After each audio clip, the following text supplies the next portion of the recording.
Welcome to the pool of science. Students, आज का जो हमारा टॉपिक है वो है न्यूक्लियर मेम्ब्रेन। न्यूक्लियस के इर्द गिर्द एक मेम्ब्रेन पाई जाती है जिसको न्यूक्लियर मेम्ब्रेन कहते हैं। न्यूक्लियर मेम्ब्रेन जो है न्यूक्लियस के साइटोप्लाज्म को सेपरेट करती है सेल के साइटोप्लाज्म से। न्यूक्लियर मेम्ब्रेन को हम न्यूक्लियर इन्वेलप भी कहते हैं। न्यूक्लियर इन्वेलप जो है दो मेम्ब्रेन से मिलकर बनती है। एक को हम कहते हैं आउटर मेम्ब्रेन, दूसरे को हम कहते हैं इनर मेम्ब्रेन। तो न्यूक्लियर इन्वेलप की जो आउटर मेम्ब्रेन होती है ये एंडोप्लाज्मिक रेटिकुलम को भी न्यूक्लियस के साथ ही सराउंड करती है। अब आप लोगों को पता है कि न्यूक्लियस के साथ जो है एक ऑर्गेनेली अटैच होता है जिसको हम एंडोप्लाज्मिक रेटिकुलम कहते हैं। तो आउटर मेम्ब्रेन जो है न्यूक्लियर इन्वेलप की वो एंडोप्लाज्मिक रेटिकुलम को भी न्यूक्लियस के साथ ही सराउंड करती है, यानी कवर अप करती है।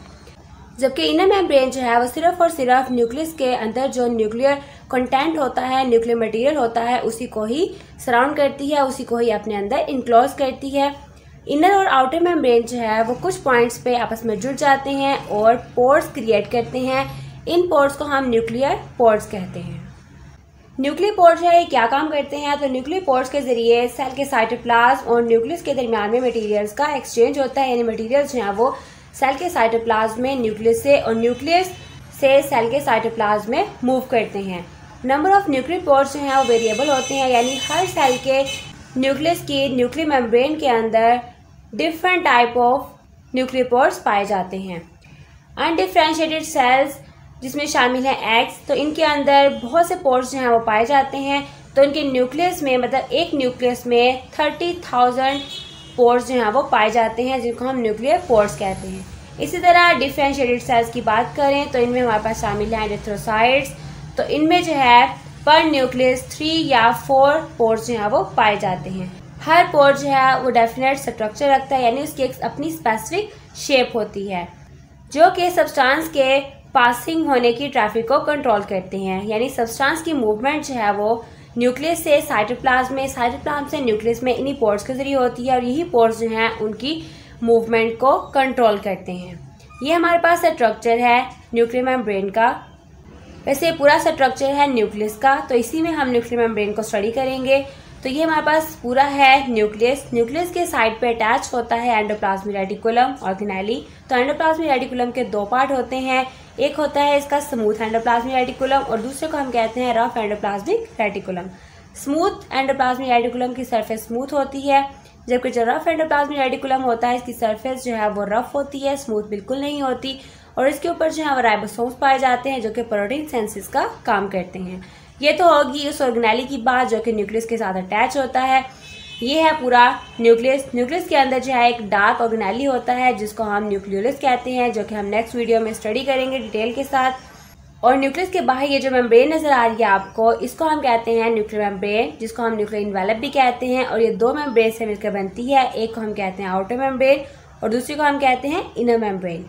अब दोनों मेम्ब्रेन्स में से जो आउटर मेम्ब्रेन होती है वो एंडोप्लाज्मिक रेटिकुलम को भी अंदर ही साथ सराउंड करती है, जबकि जो इनर मेम्ब्रेन होती है वो सिर्फ और सिर्फ न्यूक्लियर कंटेंट यानी न्यूक्लियर के अंदर जो भी मटेरियल होता है उसको सराउंड करती है।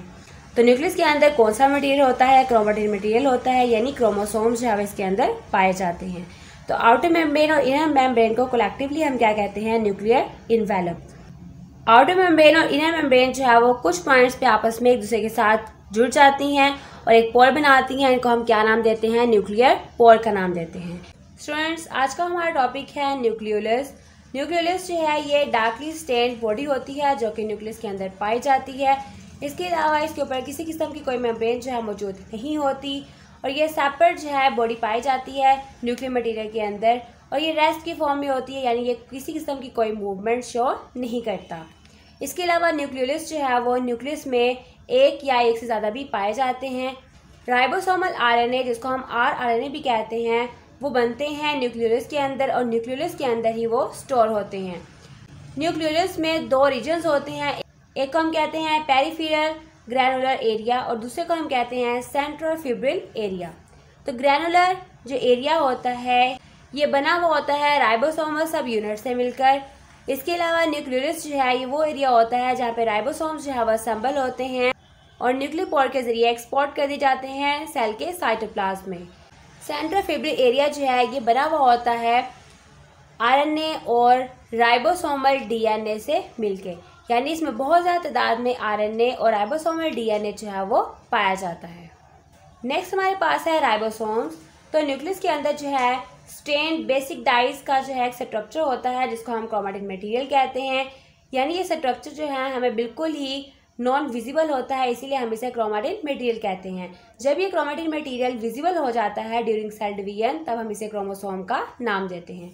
तो सेल डिवीजन के दौरान क्रोमैटिन मटेरियल जो है ये कन्वर्ट हो जाता है darkly stained thread like structure में। तो इन थ्रेड लाइक स्ट्रक्चर्स को हम क्रोमोसोम का नाम देते हैं। अब इन क्रोमोसोम को जब हम कंपाउंड माइक्रोस्कोप के अंदर देखते हैं तो क्रोमोसोम्स जो है हमें आर्म्स और सेंट्रोमियर से मिलकर बनते हुए नजर आते हैं। सेंट्रोमियर जो है ये क्रोमोसोम का सेंट्रल पोर्शन होता है जहाँ पर स्पिंडल फाइबर्स जो है वो आके अटैच होते हैं सेल डिवीजन के दौरान। हर क्रोमोसोम में 2 आइडेंटिकल क्रोमैटिड पाए जाते हैं जो कि एक दूसरे के साथ जुड़े हुए होते हैं सेंट्रोमियर पर। ये आपको डायग्राम से इजीली नजर आ जाएगा। क्रोमोसोम्स जो है ये किससे मिलकर बनते हैं? तो क्रोमोसोम्स जो है डीएनए और प्रोटीन से मिलकर बनते हैं।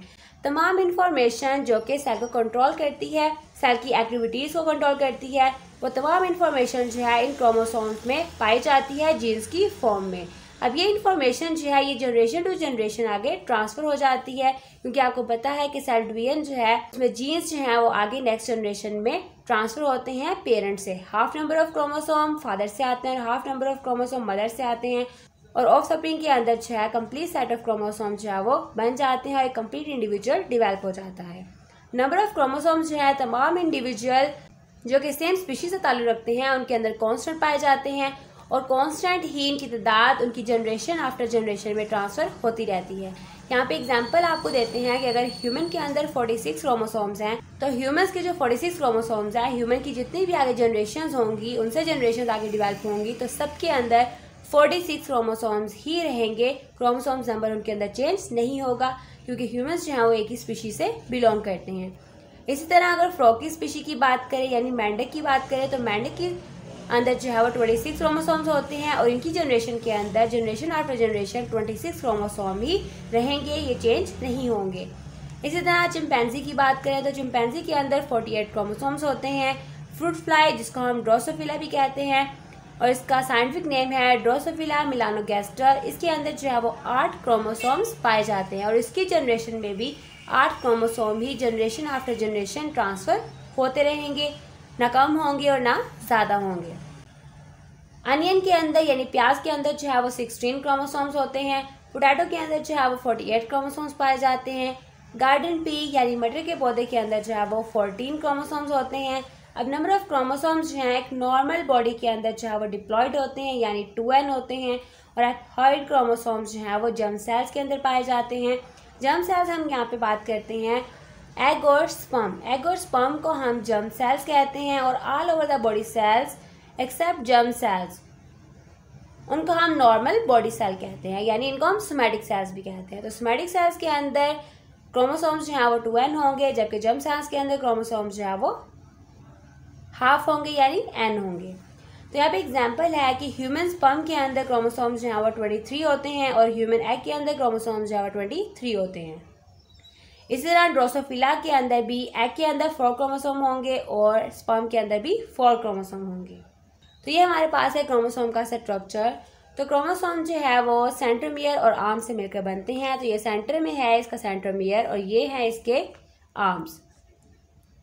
सेंट्रोमियर जो है सेंट्रल पोर्शन होता है जिसके साथ जो है कुछ पॉइंट्स होते हैं जिनको हम काइंटोकोर कहते हैं। स्पिंडल फाइबर जो है इन काइंटोकोर के साथ आके अटैच होते हैं ड्यूरिंग सेल डिवीजन।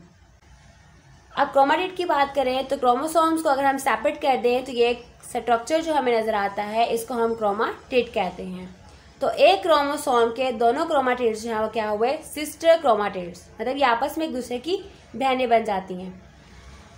और अगर 2 क्रोमोसोम एक क्रोमोसोम यहाँ पे और भी हो तो उस क्रोमोसोम का क्रोमैटिड और इस क्रोमोसोम का क्रोमैटिड जो है वो नॉन सिस्टर क्रोमैटिड्स होंगे, क्योंकि दोनों जो हैं वो डिफरेंट क्रोमोसोम्स के पार्ट होंगे। तो ये था हमारा आज का लेसन।